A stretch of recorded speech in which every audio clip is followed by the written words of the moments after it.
Mga kaibigan, welcome back. Napakaganda ng pag-uusapan natin dito. Finally, eto na po ang pinakahihintay nating lahat, yung Hagop Rule o dapat 16 years old nakakuha ka na ng Philippine passport para maging local. In-adjust na po ng FIBA to 18 years old. Napakagandang balita nito dahil possible tayong magkaroon ng local na high caliber players, NBA players like Jordan Clarkson, Remy Martin at marami pang iba. Wala nang paligoy-ligoy pa mga kaibigan, nagkaroon po ng year-end meeting ang FIBA board nung isang araw after po ng matagumpay na first window ng FIBA World Cup qualifiers. At ito po ang official at written article nila about nga dito sa mga changes nila sa FIBA. So ito mga kaibigan, ang title yan makikita natin, FIBA Central Board wraps up year celebrating successful start to World Cup 2027 qualifiers. December 5 to nilabas. So ito mga kaibigan, ng isang araw lang, makikita natin sa baba yung dapat nating makita, yung regulation. Para at least hindi masayang po yung oras nyo, diretso na kaagad tayo sa major topic natin na dapat nating malaman. Where are you? So ito na mga kaibigan na regulations. Unawain po natin, correct me if I'm wrong. The Central Board approved amendments to the regulations for the national status of players, notably clarifying the process under which players both in basketball and 3x3 have their national status determined or changed, introducing more objective criteria. Going forward, players who obtain a passport before the age of 18 rather than 16 will not be considered as restricted, while players who have participated with a national team in senior main FIBA tournaments will no longer be able to play for another national team.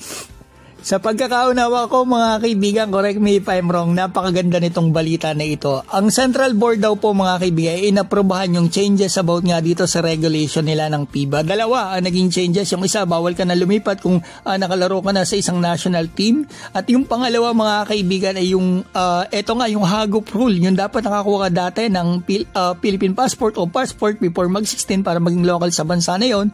Ngayon, in-adjust na po nila before 18 years old. So napakaganda nito mga kaibigan kasi maaari po tayong magkaroon ng mga high caliber players. Yan sila Jordan Clarkson. May balita na ito daw nakakuha ng Philippine passport before mag-16. Pero ang totoo, sabi ni Alpanilio ay lagpas 16 years old na noon nakakuha. Sana before 18 years old. So may chance tayo na makuha siya ngayon bilang local. At yun pa sila Remy Martin, nakakuha ito lagpas na ng 16 years old, sana below 18, pero madalas ito sa Pilipinas noon nung bata pa siya, so may chance na si Remy Martin din ay maging local under FIBA kung nakakuha siya ng Philippine passport before 18. At yun pa si Boogie Ellis, last week pinakita niya ang kanyang Philippine passport doon sa Dubai Basketball Club na paglalaroan niya. So may chance rin tayo sa kanya pero hindi ko sigurado mga kaibigan. At yung possible pa natin dito ay si Jalen Green. After 16 years old ay siya po ay nakakuha din ng passport, so hindi siya pwede sa Hagop Rule, so in-adjust na. May chance rin siya. Itong apat na to ay malamang po meron tayong makukuha rito na nakakuha ng Philippine passport before mag-60. Si Jalen Green kasi naglaro before sa NBTC, 18 years old or mag-18 years old siya, so baka sakali. At yan mga kaibigan, ang napakagandang balita natin ngayon at para sa mga hinaharap na magiging players natin. Yung mga hindi nakakuha ng 16 at 17 years old na sila ngayon, maaari pa silang humabol para makalaro sila one day dito sa ating national team bilang local.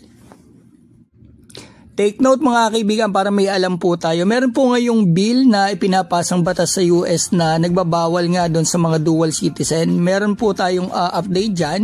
Ngayon pa nga daw po ay hindi pa batas. Proposal pa lang po yun. So wala tayong magiging problema dyan sa mga players natin hanggat hindi pa naipapatupad. At matagal pa yan kung sakali mga kaibigan. At yung isa pa mga kaibigan, malaking bagay po na yung dating SBP president natin, Alpanilio, ay member ngayon ng FIBA board. Siya po ang parang second vice president ng FIBA Asia board.